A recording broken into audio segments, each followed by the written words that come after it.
Yo, regarde, un nouvel hélicoptère, il a l'air trop bien. C'est le IL XH50. Ça t'intéresse? Faut qu'on parle.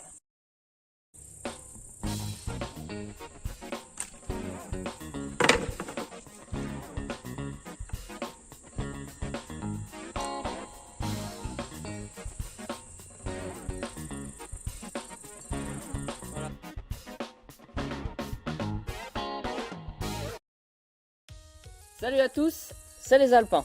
Aujourd'hui, c'est sur le bureau d'une des plus grands constructeurs aéronautiques que je vais vous parler d'un projet anglais qui s'appelle le XH50. C'est un hélicoptère anglais fabriqué par Jason Hill. Et je vais vous expliquer, vous parler de l'aspect mécanique de la chose et vous montrer comme quoi c'est une idée à peu près absurde.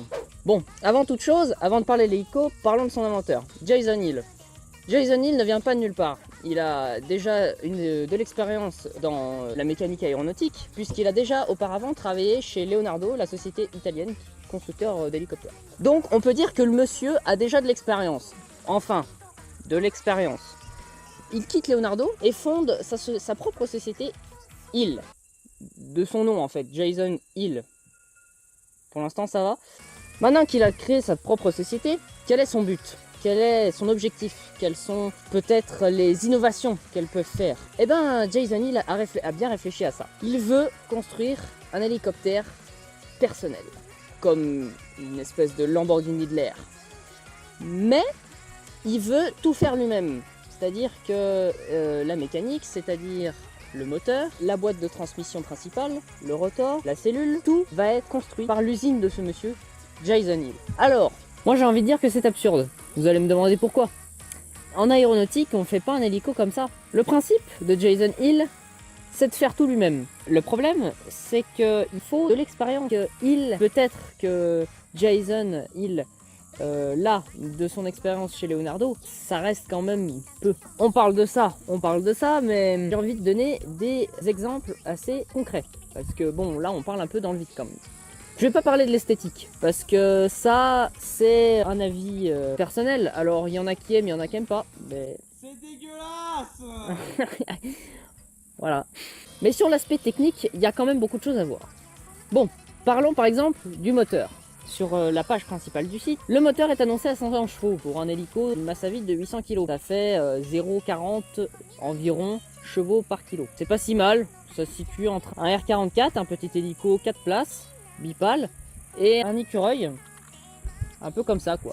Mais, quand on s'y intéresse de plus près, le moteur ne fait pas vraiment 500 chevaux, il en fait que 400. On peut en faire 500 chevaux, mais c'est que en cas d'urgence pendant 30 secondes. Vous voyez un peu le délire quoi, niveau commercial. Donc du coup, ça fait plus qu'un ratio 400 chevaux pour 800, et encore 800 à vide, hein, parce que le kérosène, plus les passagers, plus les valises et les clubs de golf, puisque c'est censé être un hélico personnel. Voilà, à vous de vous en faire une idée. Un truc étonnant aussi, c'est que dans les options, on peut par exemple mettre un cargo hook pour faire du levage, pour du travaux aérien, avec un moteur à 400 chevaux.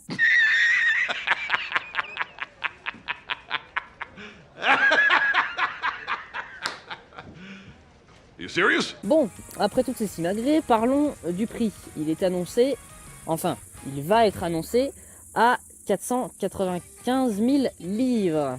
Étant donné les options et l'aspect de l'hélico extérieur comme intérieur, ça paraît beaucoup.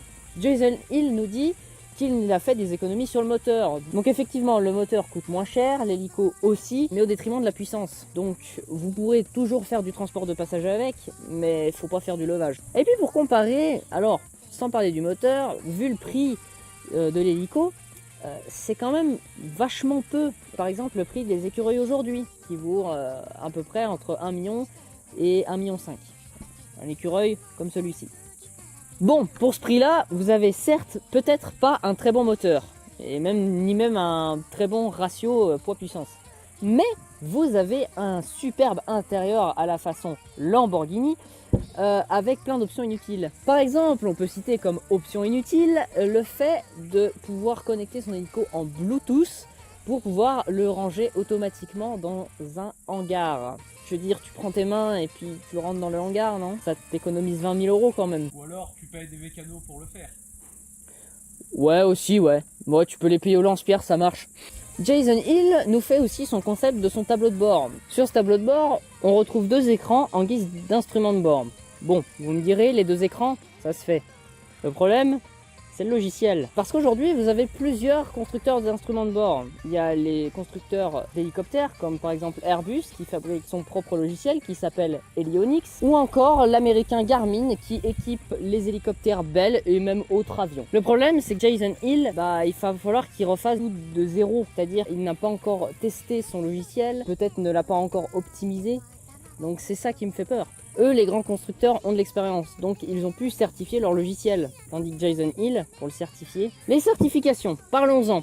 Parce que Jason Hill, il n'a pas encore produit son premier prototype. Le problème, c'est qu'il annonce les ventes de l'hélico pour 2023. Le prototype pour 2022. Étant donné qu'au jour où on tourne cette vidéo, nous sommes en septembre 2021, ça va être très compliqué. Goodbye. Reprenons comme exemple l'écureuil. Non, non, attends. Quoi? Regarde la caméra. What? Ah merde, j'ai même pas vu. Pour illustrer les certifications, prenons un exemple, celui de l'écureuil. L'écureuil, c'est un hélico construit par Airbus dans les années fin 70. Pour vous expliquer à quel point c'est long de faire certifier un hélico, Airbus, donc le plus grand constructeur, avec donc l'écureuil qui deviendra l'hélico le plus vendu au monde, a quand même mis 5 ans à partir du premier vol du prototype à faire certifier son appareil. Donc Jason Hill nous dit qu'il nous vendra un appareil en 2023 alors que le prototype est prévu pour 2022. Donc l'hélico n'existe théoriquement pas encore. Mais Jason Hill nous a dit qu'il a trouvé une technique révolutionnaire pour outrepasser les temps de certification beaucoup trop longs.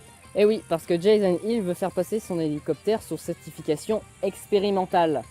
De fait, le temps de certification sera vraiment réduit, mais ce ne sera pas un hélicoptère certifié partout dans le monde. Mais la certification expérimentale, c'est quoi? La certification expérimentale, c'est la certification, on peut dire, comme étant une construction amateur. Mais du coup, pour les ventes, effectivement, on pourra peut-être pas voir ça voler partout dans le monde. Mais si on se trompait? Mais si Jason Hill arrive à réaliser son concept, qu'adviendrait-il du monde de l'hélico d'aujourd'hui? Eh bien ça, seul l'avenir nous le dira.